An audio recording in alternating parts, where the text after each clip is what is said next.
and welcome to the Tax Section's virtual 2024 fall meeting. I am Alice Abreu, and I'm the chair of the Tax Section. In my day job, I'm a full-time academic. I teach a variety of tax courses at Temple Law School in Philadelphia, and I also direct Temple's Center for Tax Law and Public Policy. It's a pleasure to join all of you on our virtual platform. The section's committee leadership and program participants have put together a week chock full of outstanding panel programs and excellent networking opportunities. Previous attendees at this virtual meeting have found the sessions rewarding and beneficial, and I am confident that we will all say the same when this week concludes.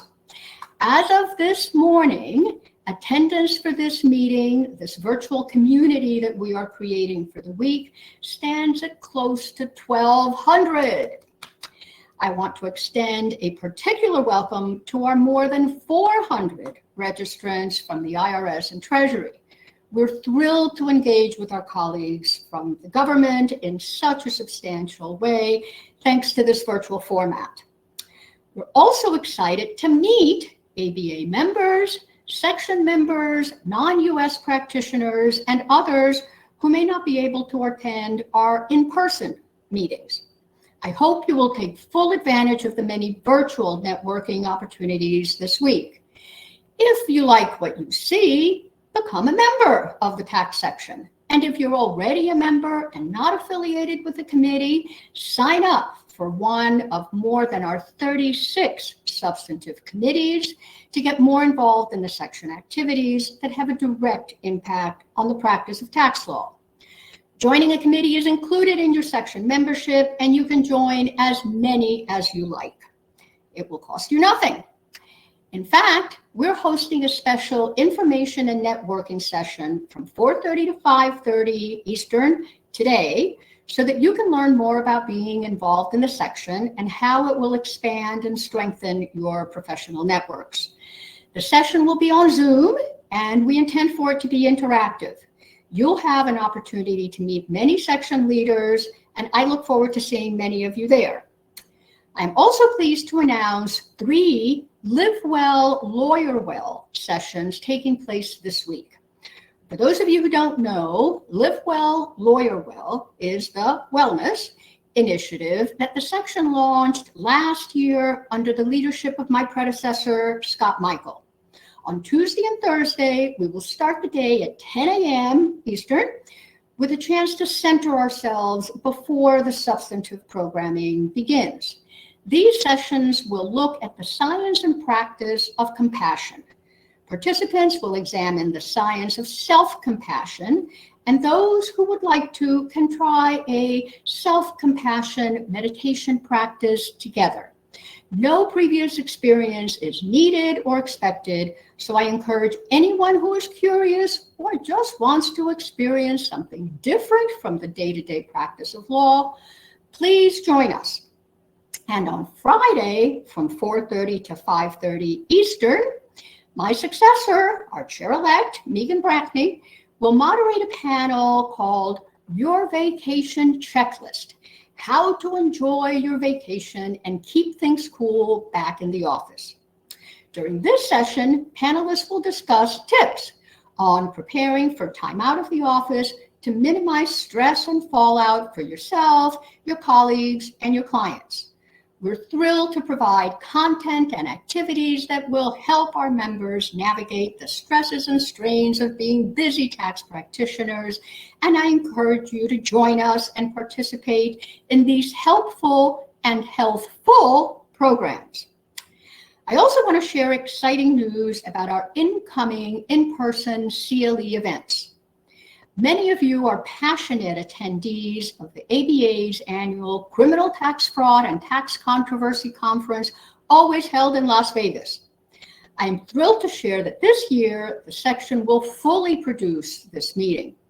We're excited to welcome our regular attendees, and if you've never been to this meeting, there is no better time than now to join us in Vegas, December 12th to 14th.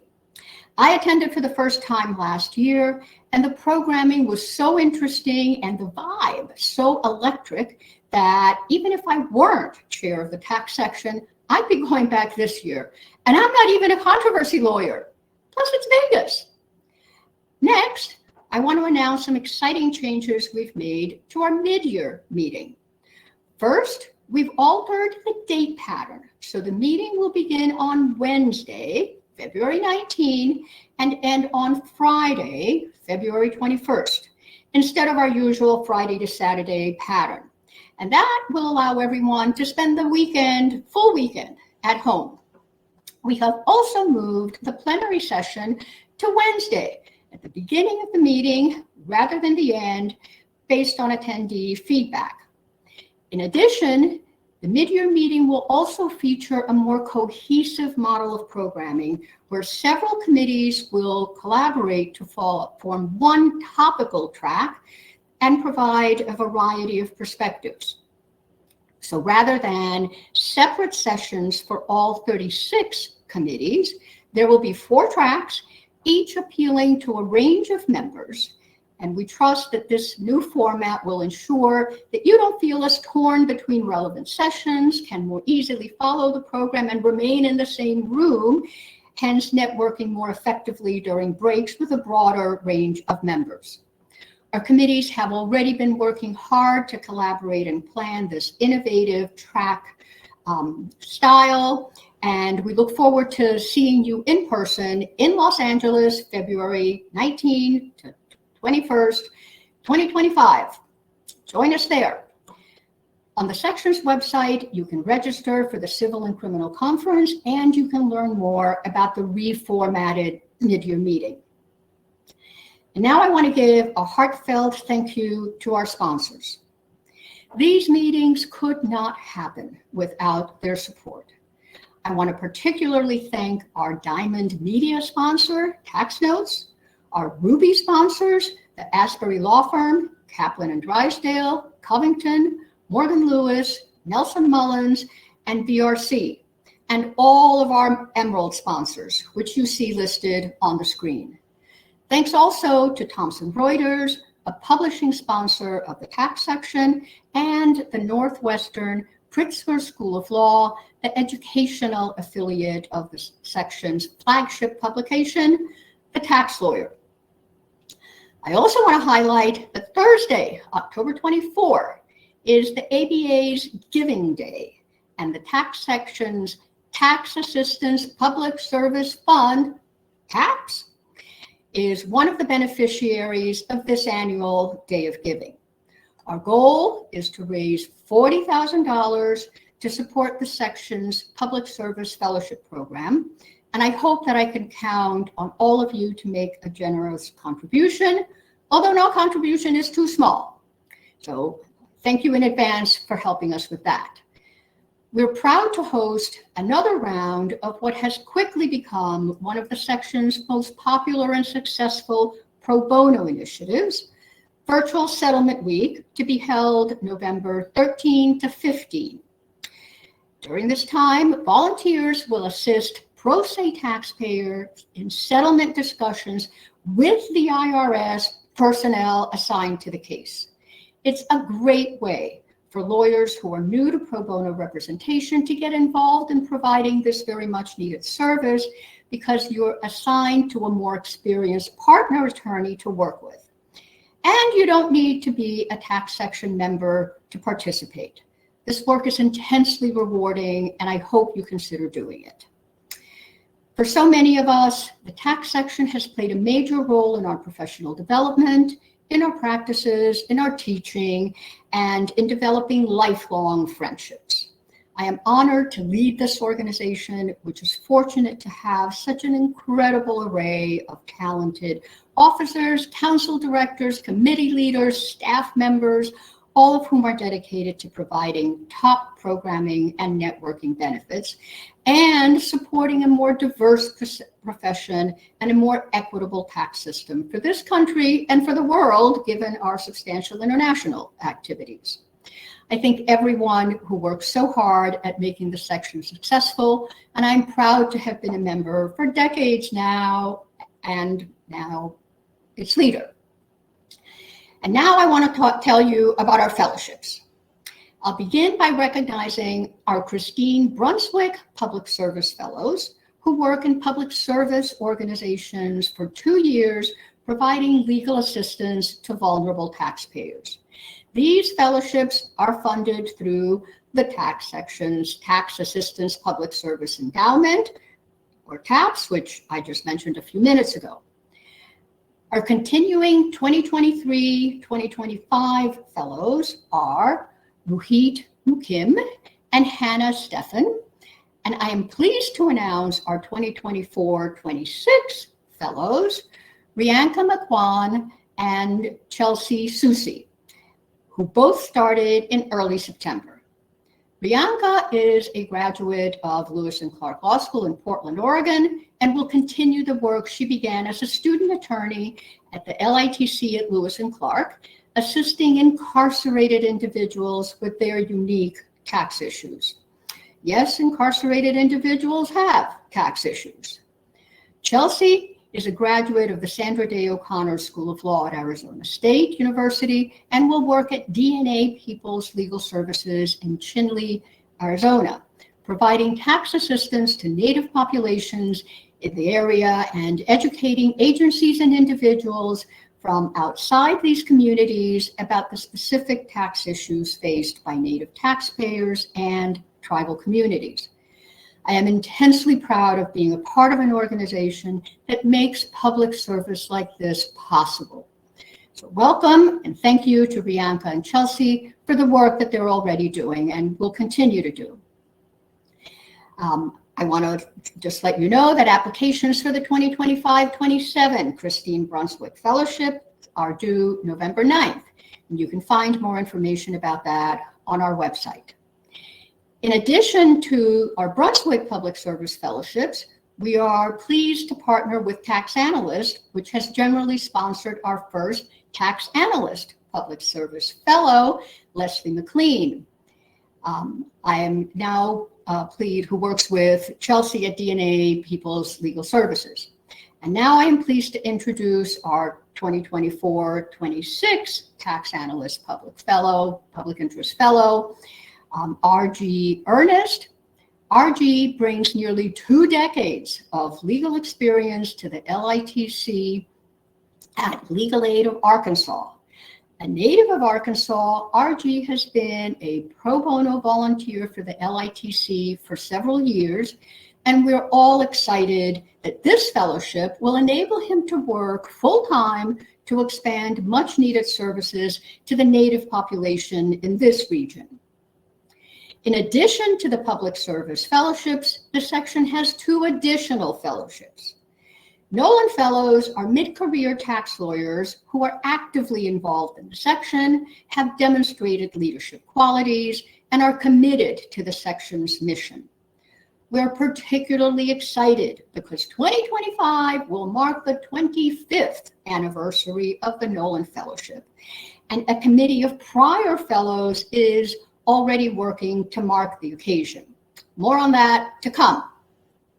The 2024-25 Nolan Fellows were announced at the May meeting, but as a reminder, they are Jonathan Armatrano, Garrett Brodeur, Blair Halenka, Billy Min, Daniel Strickland, and Patrick Thomas.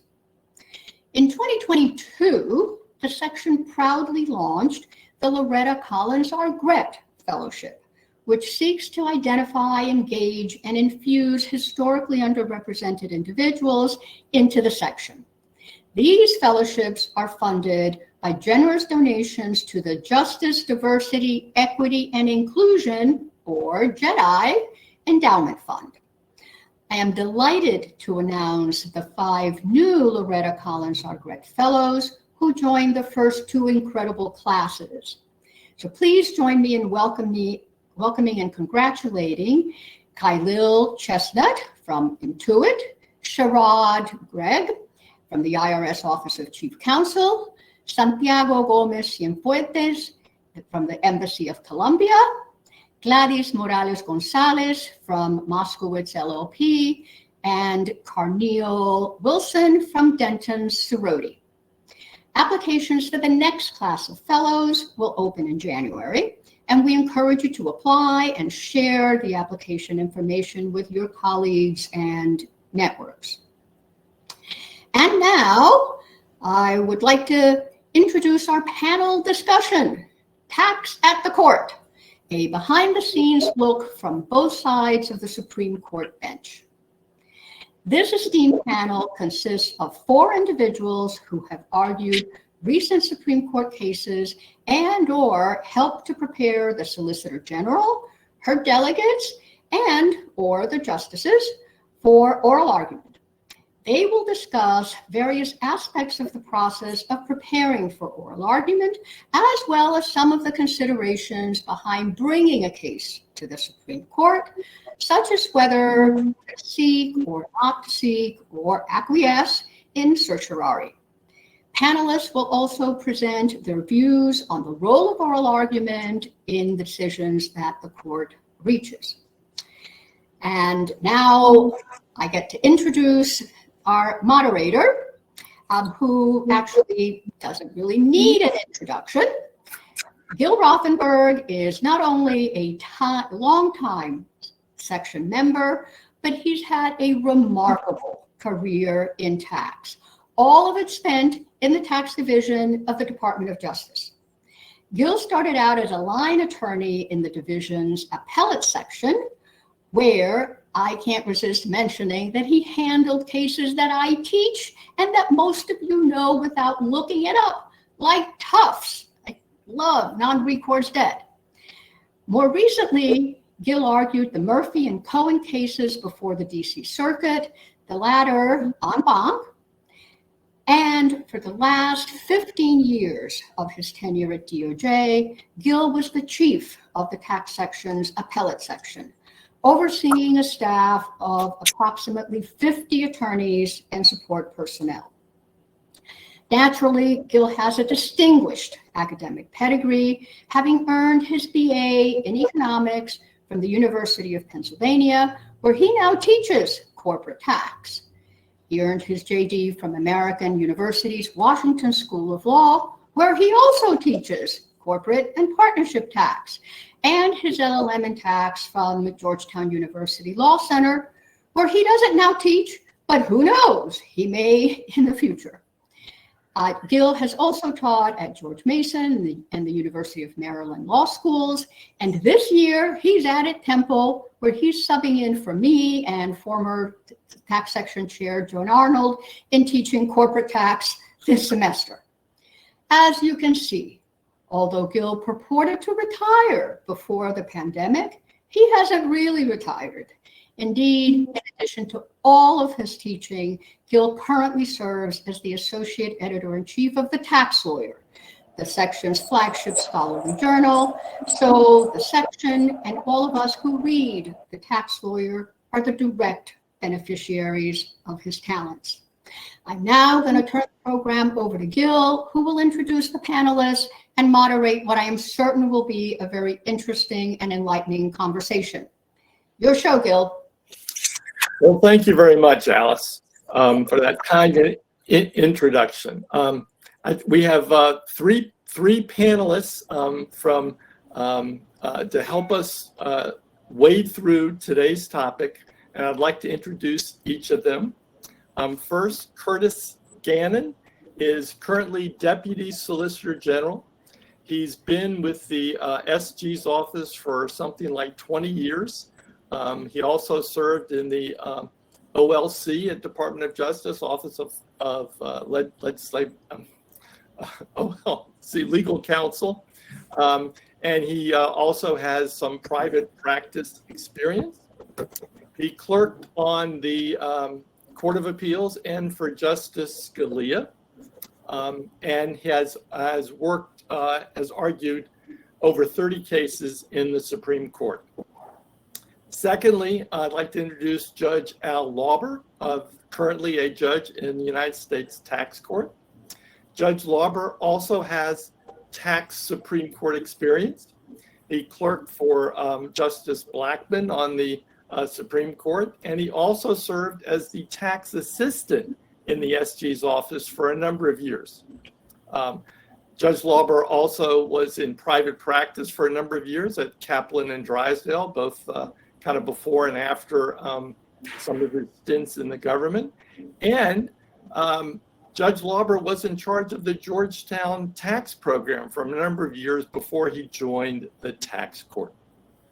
Finally, Francesca Ugolini took my place at Department of Justice. She's currently the chief of the appellate section at DOJ's tax division. And after graduating law school, she worked for a few years in private practice. And then kind of fortuitously, I ran into her brother at American University Law School, who mentioned that his sister, Francesca, may be interested in going to DOJ. And so, lo and behold, I interviewed her, we hired her, and she ended up taking my place. So I was basically thrilled about that situation. Okay, so I kind of like to, after that introduction, I kind of like to get started. And I'm sure, although I'm pretty sure that most of you are familiar with the role that the Solicitor General's office plays in litigating tax cases before the Supreme Court, some of you might not be as familiar with the role that that office plays in authorizing government appeals, as well as recommendations to either seek or acquiesce in cert in all agency cases, including tax cases. So I'll ask Francesca to briefly talk about the factors that IRS and DOJ's tax division consider in making appeal and cert recommendations. And then I'll actually turn it over to Curtis to comment on the SG's role in that regard, which is a little different. So Francesca, if you could kind of start us off. Sure. Thank you, Gil. So the government, if the government loses a case in either the tax court or the district court or court of federal claims, we have a standard process where we make a determination, a recommendation process to determine whether to appeal. And so we seek input from the IRS chief counsel that had the specific subject matter for the case. We seek input from the trial attorney, and the appellate section prepares a recommendation whether to appeal or not, and then we send that up to the SG's office where they go through a similar process. And in terms of making the determination, whether to recommend appeal, we certainly, I think the standard is we don't appeal every case that we lose. We really want to appeal cases where we think there was a significant legal error that needs to be corrected, or the case involves just an important legal issue where it would be helpful to have precedent. We're certainly looking, at whether we're going to win the case. We do want to win our appeals, although sometimes issues are just very important. They arise frequently in the district courts or in the tax court, and sometimes the government is just looking for clarity. So we go through this process for every case that we lose, and we certainly recommend appeal, I think, in far fewer cases that we lose. So the government appeal numbers actually turn out to be pretty small. And then we send it up to Curtis's office, where I'll turn it over to Curtis and let him talk about his office's role in that process. Thanks, Francesca and Gil. As Francesca suggested, this is a process that the SG's office uses for all cases, not just tax cases. There are a couple of differences for the way cases come up from the tax division. These cases are likely to have fewer stakeholders within the federal government. Whenever we lose a case below, it's ultimately going to be the Solicitor General's decision whether we're going to try to take that case any further in the court system. So the initial process in the division that has been handling the case is to figure out whether they think this is one that we should try to keep carrying forward. Recommendations come up to me as a Deputy Solicitor General in sort of two different forms. One is the division or somebody wants to say, we should take this further. We want to appeal. We want to seek rehearing en banc. We want to seek certiorari. We want to participate in an amicus in a case that we haven't already been involved in.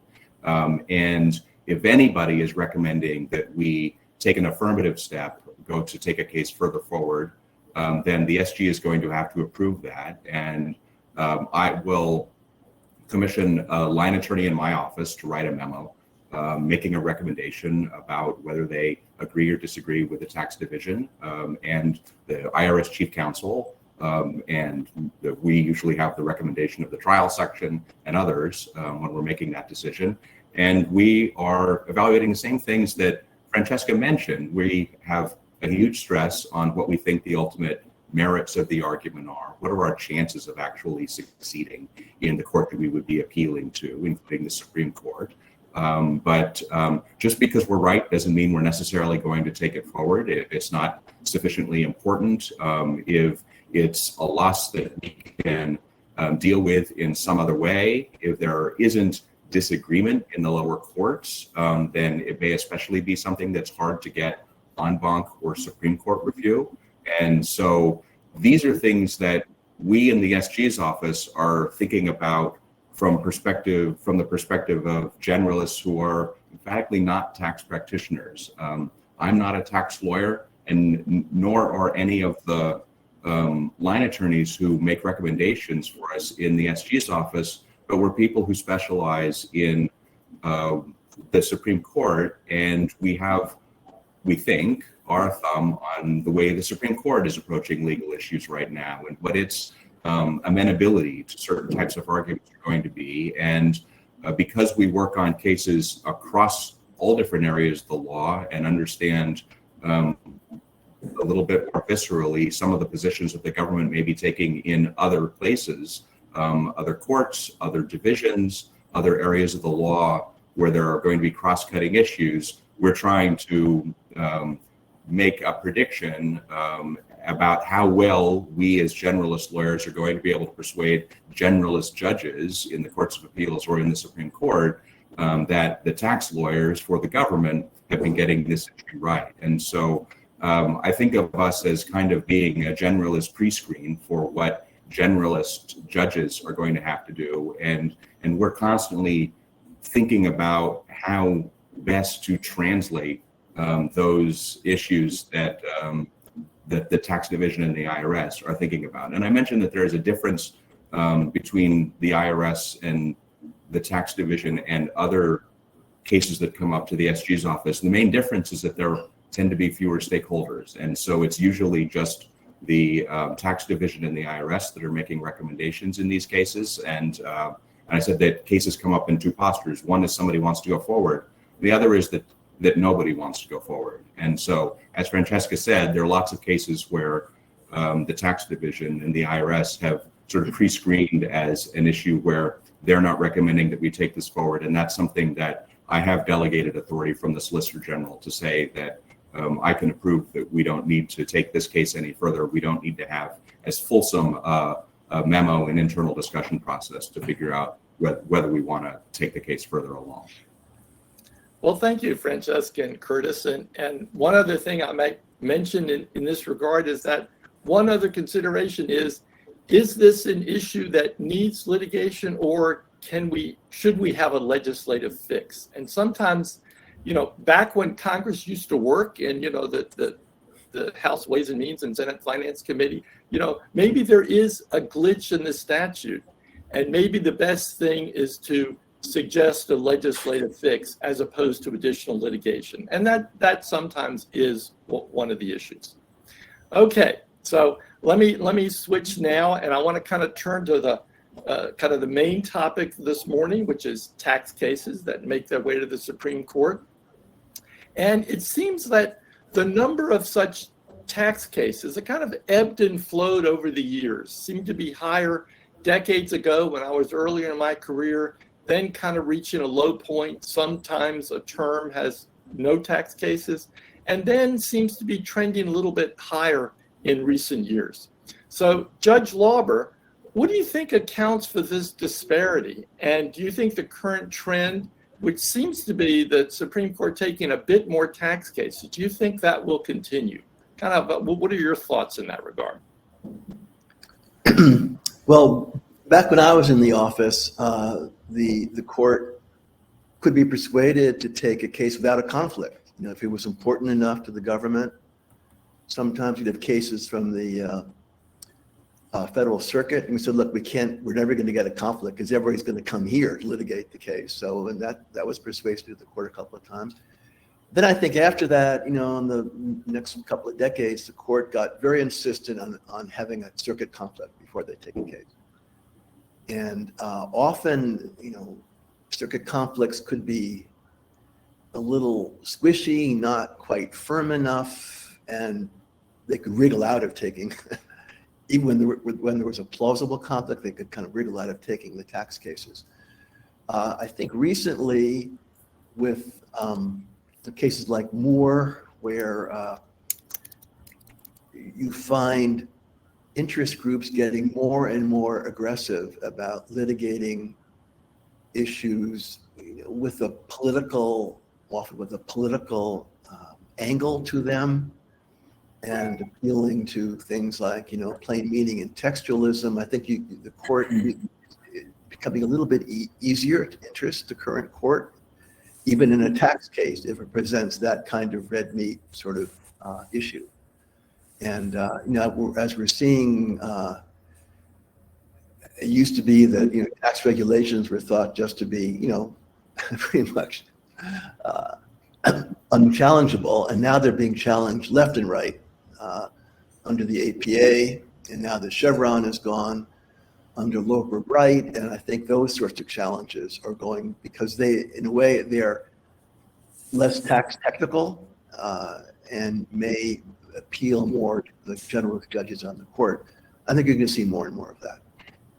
Well, thank you, Judge. I would actually now like to ask both Curtis and Judge Loper to talk a little bit about how briefing strategies may have changed over the years. Early in my career, when I was working on some Supreme Court cases, I kind of geared my presentation to explain, okay, this is how the tax statute works. This is why it's logical. This is a policy behind it, and why I think the government's argument is the better one. I didn't win all of my Supreme Court cases, but I certainly thought I should win all of them. And now, of course, the emphasis seems to have shifted to emphasizing, okay, we got to deal with the statutory text first, and everything else is kind of secondary. And so I'd like to ask both Judge Loper and Curtis, do you see this trend continuing? And is the quip, we are now all textualists, accurate? Yeah.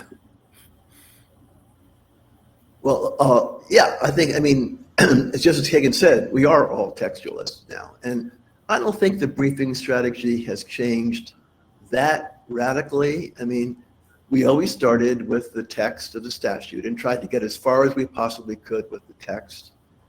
And not just the bare words, but the sort of structure of the statute, inferences you could draw from phraseology in other parts of the statute, that kind of thing. That's all part of textualism, writ large.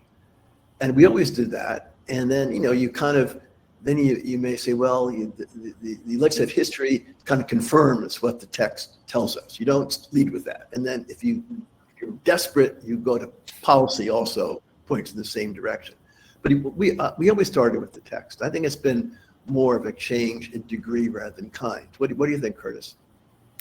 I mean, I think that I've seen older briefs that didn't spend nearly as much time on the text as we would now.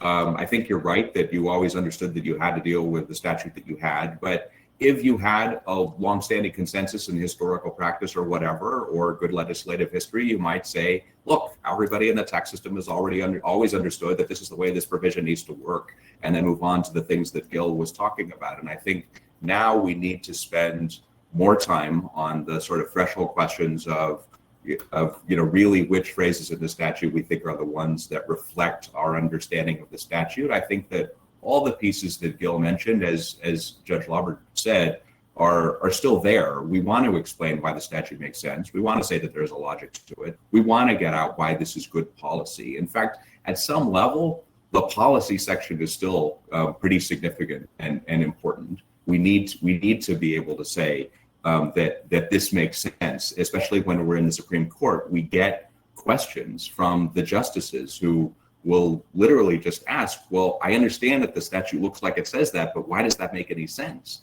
And so we definitely want to make sure that we understand the policies and can advocate for why they work. But so I think we are all textualists now, Gil. I think that we're going to be that way for quite a while, given the way the court is currently approaching this. I mean, I think that this is a trend that was sort of a long time coming. It began, in the mid '80s, as when Judge Loper was in the office. But it really sort of took another 20 years before it kind of became as ascendant and as it has become for the last decade or so. Well, thank you. And I'd like to ask, again, I'm going to ask both of both Curtis and Judge Lauber to kind of expand upon, let's talk about the role of oral argument in tax cases. And what do the justices want to know about when they pepper the advocates with hypotheticals? So did either or both of you craft hypotheticals when you clerked on the court? And how did each of you prepare when you argued or will argue cases in the Supreme Court? How do you prepare to address those hypos when you do argue those cases? Well, when I clerked about 20 years ago, there were times when we would discuss with the chambers before the argument with the justice, how certain principles at play in the case where they might lead, and that might lead to questions of oral argument from Justice Scalia. I think that I certainly knew of clerks in other chambers who spent a lot more time like scripting hypos for their particular justices. I think what the justices are looking for when they're doing that is, what are the consequences, the longer term consequences of the rule that you're asking us to adopt, or that the other side is asking us to adopt in this case? And we want to pressure test things and figure out whether there need to be qualifications. And so a lot of the time when we're in argument prep, we're thinking about ways to explain what are the limiting principles that we have, or to accuse the other side of not having sufficient limiting principles for its arguments. The way that we do that now, and this is something that may well have changed since the time that Judge Lauber was in the office, the main way that we do that is that we have 2 moot courts for every argument.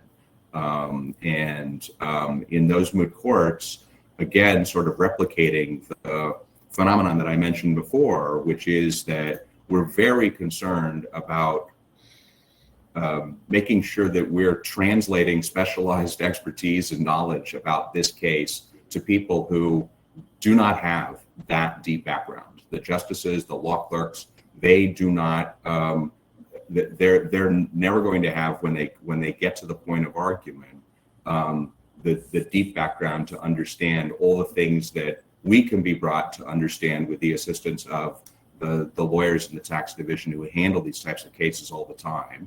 And so when we have moot courts, we have 3 lawyers in our office who are routine Supreme Court practitioners who have not had anything to do with this case, but they read all the briefs in the case, and the advocate who's going to stand up for the government will be in role for an hour answering hard questions from that panel. There are very few softball questions.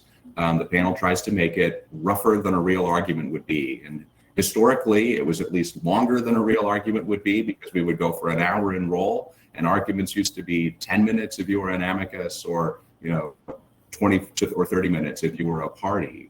In the last few terms since the pandemic, the argument times have started to creep up, argument is shifting right now in some ways. But the main way that we prepare for those hypotheticals is that we expect that those 3 lawyers in the first moot who haven't thought about this case before, for purposes of helping the government figure out how its case is, and they're thinking about ways to poke holes in our case. They're asking hypotheticals. We're coming up with the best way to answer them. We may be coming up with counter hypotheticals, and then we do it all again and have a second moot with 3 fresh assistants, and do that in the week before the argument. So that's the main way that we sort of prepare, is having these practice sessions, and then Of course, after that, in the days before the argument, you're still walking the halls, talking to your colleagues, saying, hey, I have another thought about this, calling the division and asking whether this new brainstorm makes any sense or not, right up until the morning of argument. So Judge, did you discuss like hypotheticals in chambers, or do the justices sometimes just come up with them during the course of the oral argument?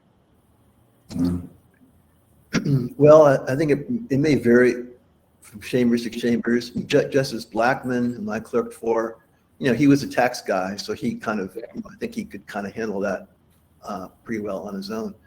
But compared to what Curtis explained, the world has totally changed. We didn't even do moot courts when I was at the SG's office. They started, I think, one day Warren Berger allegedly took the SG aside and said, look, you guys, I'm been a little unhappy with a couple of the arguments recently. I think you guys should start doing moot courts. And began doing moot courts. I used to prepare by having a round table with IRS and tax division lawyers. You could just kind of shoot the breeze for an hour about what the problems were. But it's completely modernized now, as Curtis explained. And one thing maybe some of you out there may not know is that Judge Loper was the dedicated tax assistant in the SG's office at the time, followed by Alan Horowitz and Kent Jones. And after Kent Jones, and possibly because there were fewer tax cases, there's no longer a dedicated tax specialist in the SG's office. And to some extent, given what Curtis and Judge Loper point out, we're kind of all generalists now. That's probably a good thing in the sense that, Judge Loper knew tax backwards and forwards when he was arguing a tax case. And now when Curtis or someone in his office argues a tax case, you don't have that, decades of tax experience. But having participated in some of those internal moot courts and so forth, what many of you may not know is that, you think that, you get into court and then the government on one side and the taxpayer on the other side. Some of the most heated discussions were internal between the trial attorney who thinks they should win every case and maybe appellate and maybe IRS, but those discussions help make good tax law for the most part. Okay, now the Supreme Court last year, and Judge Loper mentioned accepted cert last term in case Moore, that did not conflict with another appellate decision. And Judge Loper explained maybe some of the considerations that went into that. And, many tax experts, myself included, thought that was, a bit unusual, especially since the court ended up simply, affirming the circuit's decision. Now, and maybe we can expand on this a little bit. Do you think that evidence is a trend, or do you think that's more of a one-off? And does this mean that practitioners now kind of have a potentially new avenue to get their client's case heard? Because, throughout my career, it was like, well, if you don't have a conflict, you're not getting into the Supreme Court. So perhaps, again, Judge Loper and Curtis, maybe you could expand on that. Do you see this as a trend or not? Well, I don't think we know yet. My instinct is it's a little bit of a one-off. Reminds me of a challenge way back when to the windfall profits tax. Yeah. And, there was no conflict, but it involved billions and billions and billions of dollars. It was going to upset the entire law. And the same arguments were made about Moore, that basically if you go along with this, you're throwing out subpart F, you're throwing out the entire partnership tax structure and everything. And it was very easy to make the world's going to end argument, and I think that made it feel like the windfall profits tax case, it could just be a one-off. Yeah, I think in that case, obviously, we told the court that it shouldn't take cert, and we told the court that the case didn't quite present the question that the other side had crafted the case to present. And, the case had been designed as to test a particular proposition. And I think that timing wise, it worked out well for the other side that the Ninth Circuit reached its decision at a time when there was a lot of high profile public discussion about whether Congress was going to take, at the behest of the administration, additional steps in the area of something like a wealth tax, which would have been a more significant thing. And one of the judges on the Ninth Circuit wrote a very impressive dissent from the Ninth Circuit's denial of en banc, and helped sort of create the themes that the other side was able to use in its petition for cert, that if the government's arguments were taken to an extreme, it could lead to these seemingly untoward results. And so even though we said that this is not actually a case that presents the question of taxation of unrealized income, we said that income had been realized. We said that at the cert stage. The court took the case. We then had to brief all the issues about whether there really is a realization requirement under the 16th Amendment. Alternative arguments. We wanted to make sure that we reserve the ability to defend the statutes under different ways. The court disagreed with us about that.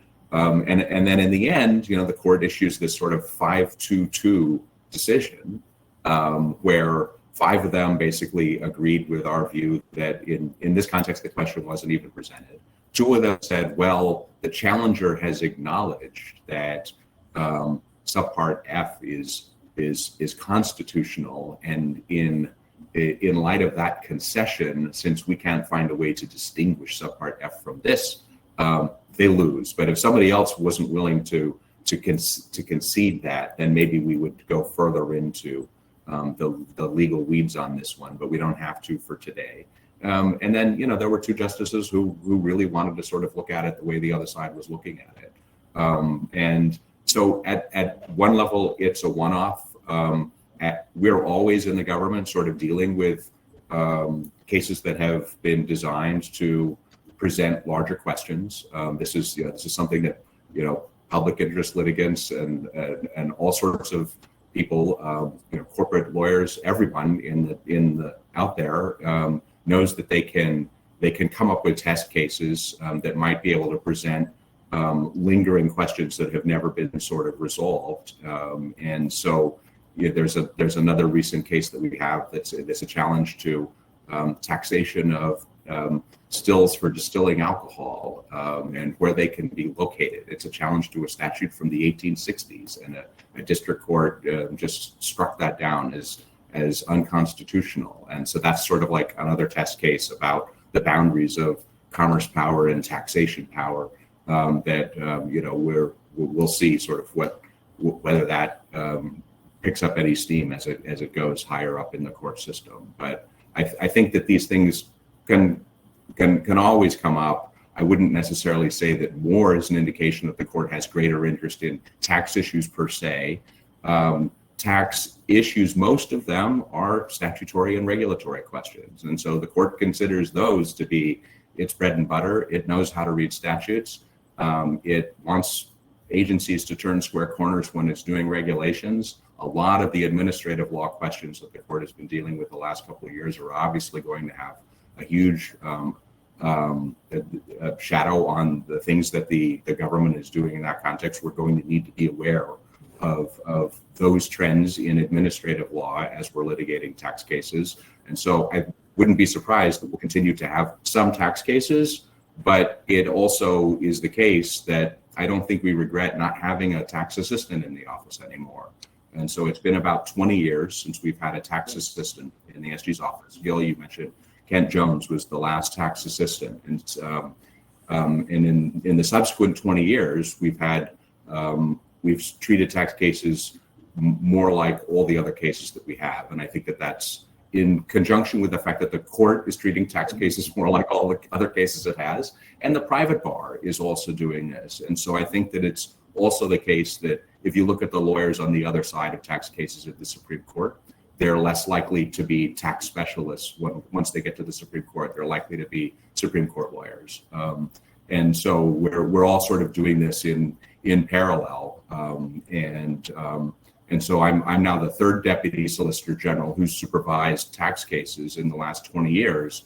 And each of us, when we got the job, had very little previous tax experience, even though I'd been in the office for 10 years before that, and had bumped into Gil in a handful of cases. I'd never argued a tax merits case.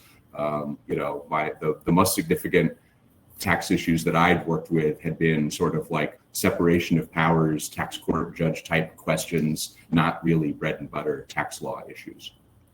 And during the, and I mentioned, kind of circle back to hypotheticals, during the Moore argument, for those of you who listened to it, the Solicitor General, she was peppered with hypothetical questions, but I think it kind of goes with, they were testing the waters, can the government tax unrealized appreciation and things of that sort, kind of just testing the waters, even though that didn't necessarily play a role in the final decision. And to kind of circle back to other things, the Supreme Court sometimes dodges tax questions, despite an ostensible conflict, where there's an alternative path to decision that does not require resolving the conflict. And a recent example of this are two conservation easement cases at the circuit level that reached different conclusions as to the validity of a Treasury regulation that did or did not sufficiently address significant comments, in air quotes, that had been submitted during the consideration process. So do you think this is a good or bad thing? And does it even matter now that Chevron is gone? So again, I'll probably start with Curtis and then Judge Loper, and then I'm going to circle back to Francesca with a different area. Well, as a general matter,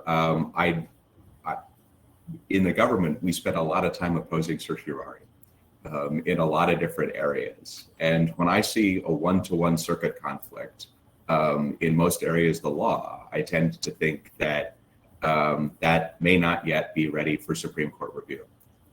That we may want to let other judges, now that they see that there's a dispute out there, chew on this question a little bit more, let us chew on the question a little bit more, figure out whether there are other reasons why the one side or the other's views, as they've started to crystallize and be presented by lower court judges, may not be as persuasive or compelling as that side seemed to think they should be at the time.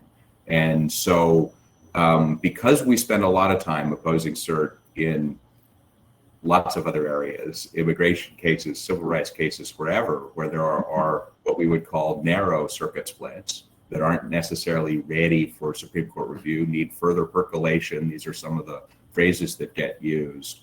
I do not instinctively think that just because we've had two circuit courts disagree about how we're going to approach a particular IRS regulation, that has to get Supreme Court review now. Now, obviously, if it's really important to the agency and we think that we have a chance of winning, and the IRS chief counsel and the tax saying this is one that we have to take up, even though it's a one-to-one split, or there isn't even a conflict yet, we lost this case and we just can't deal with that loss, this is too administratively important to us, then we're willing to take those cases up to the court. But we need to be careful, because sometimes the case that we lost we might be converting a case that we lost in one court into a nationwide loss if we take it to the Supreme Court and don't prevail.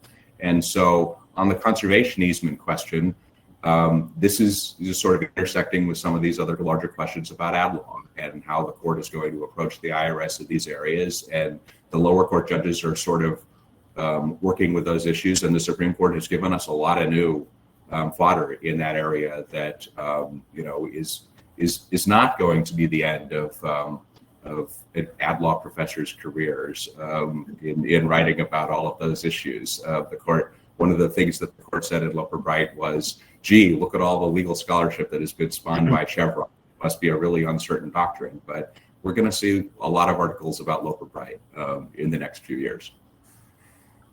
Yes, I mean, I do think, you know, and during my career, there were many times where, you know, even things that looked like was a direct conflict and maybe it was important, actually, when you got into it, it wasn't so much of a direct conflict. And sometimes there was alternative ground. Again, there was a lot of, when I went to a lot of these meetings, when the case called Altera was percolating in the Ninth Circuit and so forth, everybody thought, well, the Supreme Court's got to take that case. And I remember telling an audience during one of these panel conferences that, you know, don't be surprised if the Supreme Court does not take this case, because there's another way of looking at it. And, you know, again, I think whether or not the Supreme Court should take a case does impact recommendations that the tax division and IRS make. And a lot of times it is, what do other courts think about this issue? As Curtis mentioned, you know, maybe the Supreme Court sometimes benefits from having more than just, you know, two panels of appellate judges deciding a particular tax issue. And again, the case I mentioned, the conservation easements and challenges to treasury regulations, a lot of those issues came from, you know, non-tax cases. You know, some of the, I remember I heard a quip a long time ago about, well, gee, and this goes back a ways, do tax lawyers have to worry about, you know, the Administrative Procedure Act? And one of the more experienced lawyers says, well, no, if we had to worry about it, we would know about it already. And of course, you know, to the extent everyone's a textualist now, well, a lot of tax lawyers, everyone is an administrative law person also. So I think the case that we're talking about now, it was a pretty square conflict. I mean, one circuit, I'd written a court-reviewed opinion upholding this regulation. It's called the Judicial Extinguishment Regulation. Court-reviewed opinion, and we were affirmed by the Sixth Circuit. And in the interim, the 11th Circuit had struck down the same regulation. So here you have two circuits, one saying this reg is invalid, one saying it's valid. It was a pretty square conflict. And, you know, one might have argued that, you know, probably 95% of all conservation easement cases are in Southeast US in the jurisdiction of the 11th Circuit. And if it had struck this regulation down, that was kind of making the law on that question for most of the country. And, you know, I could imagine an argument urging certiorari. This regulation was also quite important to the IRS in the early days of easements, when the tax court was just deluged with hundreds and hundreds of these cases. And the IRS is looking for some way to knock these deals out at the threshold as a matter of law. And they were using this regulation in an effort to do that. And when the reg got struck down, it essentially forced all thousands of these cases to go to trial. So it was not an inconsequential decision. Yes. Now there is, in this current term, there is one tax case pending in the Supreme Court. I think it's called Miller, involving kind of the intersection of tax law and bankruptcy law, which coincidentally are two practice areas that fall within Curtis's umbrella supervisory role. And with eyes to the future, I would like to ask Francesca, are there any kind of current tax issues, you know, again, besides this conservation easement issue, that are percolating in the circuit courts that you think might, in the years to come, require resolution by the Supreme Court? Certainly. I mean, we're always keeping an eye on that. And, you know, with the caveat that the decision whether to petition for cert or to acquiesce, you know, in a cert petition is left up to the Solicitor General. You know, some issues that I know that we've been watching in the courts of appeals are the 6213A jurisdictional question that continues to be litigated. And of course, the government did file a cert petition, you know, asking the court to resolve that issue, and the court denied cert. But that issue is not going away. It's teed up for decision in at least two cases, one in the Second Circuit, one in the Sixth Circuit. And there might also be one in the Fourth Circuit, although I think that appeal, ironically enough, was filed late. So I think that case is going away. There's a couple other issues that I don't know that they are necessarily ready for Supreme Court review quite yet. I mean, as Curtis mentioned, whether the court is willing to take an issue where there's just a 1-to-1 split sort of remains to be seen. But we had a recent decision in the 11th Circuit on FBAR penalty and whether the penalty for willful failure to file an FBAR is a fine for Eighth Amendment purposes. And the government had prevailed on that question in the First Circuit, and then we just lost that issue in the 11th Circuit, although we did ultimately win that case on whether the fine was excessive. The government largely won that case. But so we now have a circuit split on that issue, and that's one that potentially could go to the Supreme Court at some point as that issue continues to be litigated in other circuits. We have a current circuit split on an issue regarding when a collection due process case in the tax court becomes moot, when the IRS no longer is pursuing the levy or lien that gave rise to the collection due process case.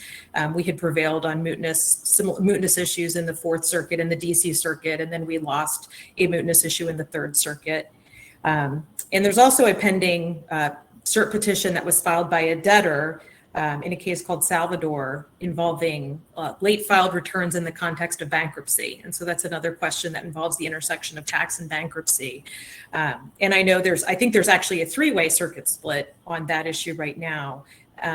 But the government in the past has opposed cert because we've managed to win those cases sort of under all of the theories. And we've been telling the Supreme Court that it should wait to resolve the circuit split until a case arises where a decision really matters. But that cert petition is pending now, so we'll see what happens in that case.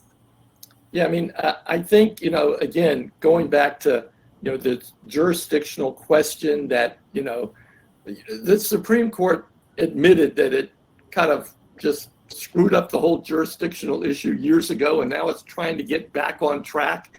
And of course, litigants are using that either pro or con. And, when the jurisdictional issue in tax cases finally hit whether or not the timeliness of a tax court petition, the issue that the tax court decided in Hallmark was jurisdictional or not, then all of a sudden it seems to me that maybe since that question involves, thousands and thousands of petitions a year, as opposed to maybe a collection due process case or something like that, it just seems to me as kind of the person stepping back that maybe that's the tax issue that will address jurisdiction in the tax court. So again, I'll kind of turn it over to Curtis, because one of the issues you mentioned was, what's the impact going to be? And it seems to me the jurisdictional question for timeliness with tax court petitions may have such a large impact. Maybe that's the type of issue the Supreme Court might be more inclined to take. We'll see, because, we were seeking cert on that issue this summer, and the court denied cert. We lost the Bittner case a couple terms ago. 9-0. That wasn't this issue, and this issue is not the same. But the government has, in a handful of cases in the last few years, tried to say this is the unusual case in which a deadline is actually jurisdictional. And, in Bittner, the court said we had the better statutory argument. It just wasn't good enough because of the clear statement rule that it applies in this context. And so it is setting a very high bar, and we have been repeatedly rebuffed, and including in a case involving a veteran claim at the end of this term, in which the court said that virtually all timing deadlines are not jurisdictional. They didn't say all of them, but they said the general rule is going to be that these are not jurisdictional. And so the Third Circuit had obviously read that writing on the wall when it wrote its opinion in Culp. We thought that was a sea change, that was a potential threat to a large number of cases, and that's the case that we were making in Culp. And I think that the court thought, we've only had one court chime in since Bittner. We said we had other recent cases that had reaffirmed the jurisdictional nature of that deadline. But I think the court probably took the other side's argument that for now, only one court has looked at that since Beckler. And I think that we're going to have to try to get some traction with our arguments that this is distinctive because of the unusual circumstances of this statute. We have a lot of historical arguments, policy arguments. This one actually sort of has, it backfires for the taxpayer in a way that was not the case in Beckler. That seems, something that we say is significantly different, and that may ultimately affect the way the court looks at this. But the court has, in multiple contexts in the last few years, really been rushing us back on jurisdictional deadlines. And so I think we'll have to see whether Francesca pointed out that this is pending in a couple of other circuits already.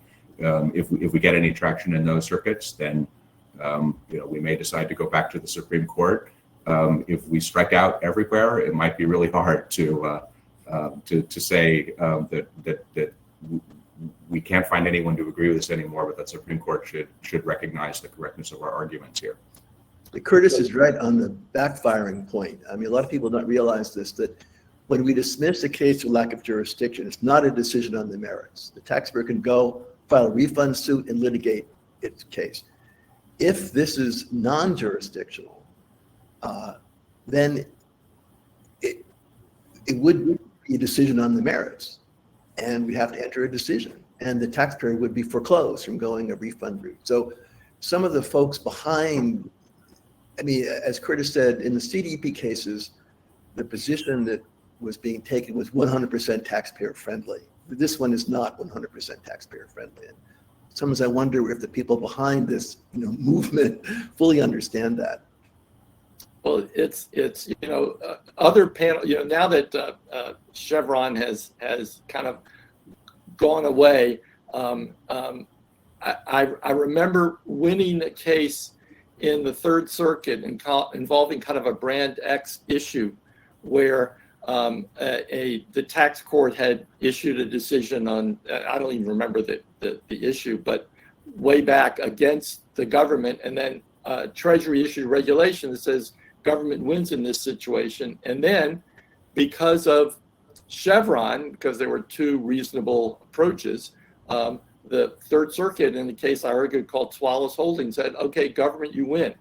And of course now with Chevron out the door, I think, there are opportunities to argue different things. And I know this is not a panel on Loper Bright and the overruling of Chevron, but it seems to me that might lead to more litigation potentially in the Supreme Court in tax issues that deal specifically with Treasury regulation. So I'll kind of close with asking any of the panel members if you think this, again, is likely to be a trend.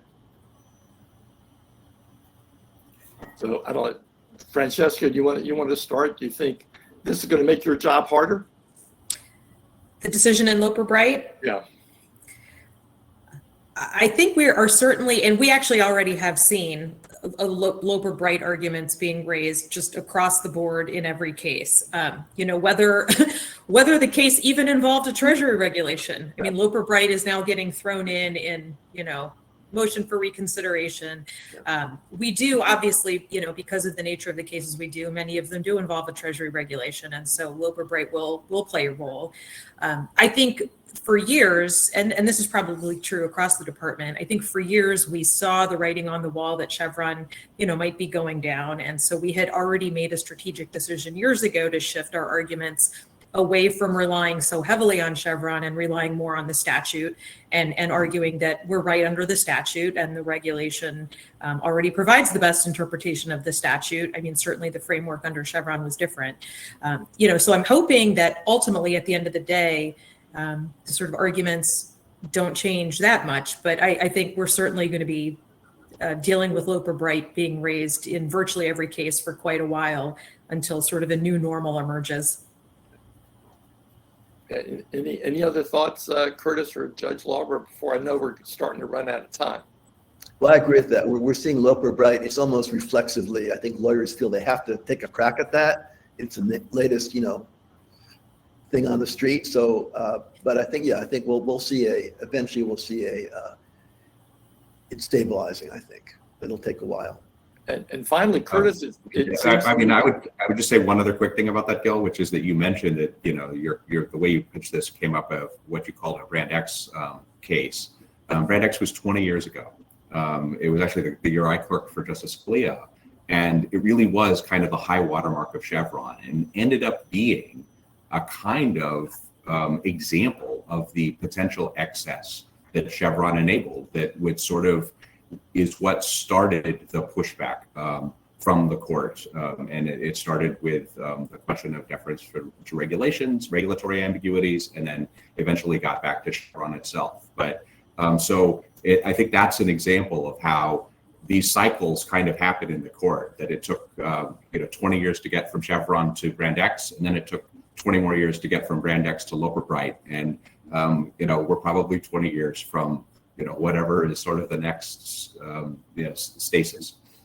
And there is one question in the chat about I want to go back to that jurisdiction question, and one question has to do with there are equitable remedies, common law and statute, and my kind of response, being a former litigator, is, well, if you're going to go there, then you may have a trial. I mean, that's just isn't that just a way to have more tax lawyers? Maybe, and I don't know that that's such a good thing, but to me, the big push on jurisdiction is kind of to end it then and not have repeated litigation about, did you wait too long?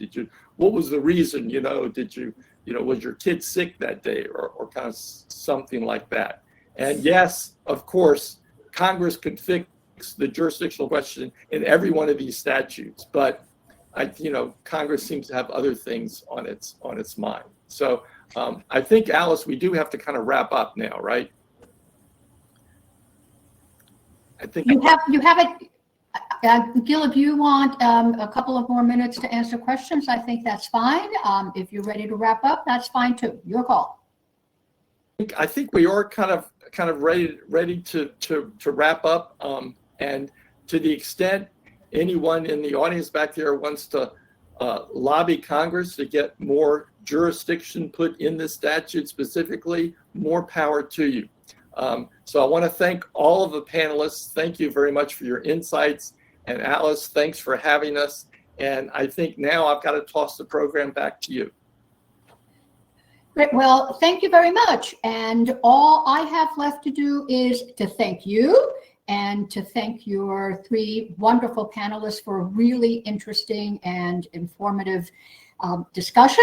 And I also want to thank the audience for joining us, and remind you we resume our programming at 12:30, and then at 4:30 we have the interactive committee networking, and I hope many of you join us for that. Thank you also to our loyal sponsors who make this possible, and to the tax section staff who works behind the scenes, but they work so hard and so effectively to make all of this come together and happen. And so I just want to conclude by highlighting the December controversy meeting in Vegas, and also the reconfigured mid-year meeting in February 19 to 21st in LA. And so I look forward to seeing many of you back starting at 12:30, and then on Zoom at 4:30 today and for the rest of the week. So thank you and have a good lunch.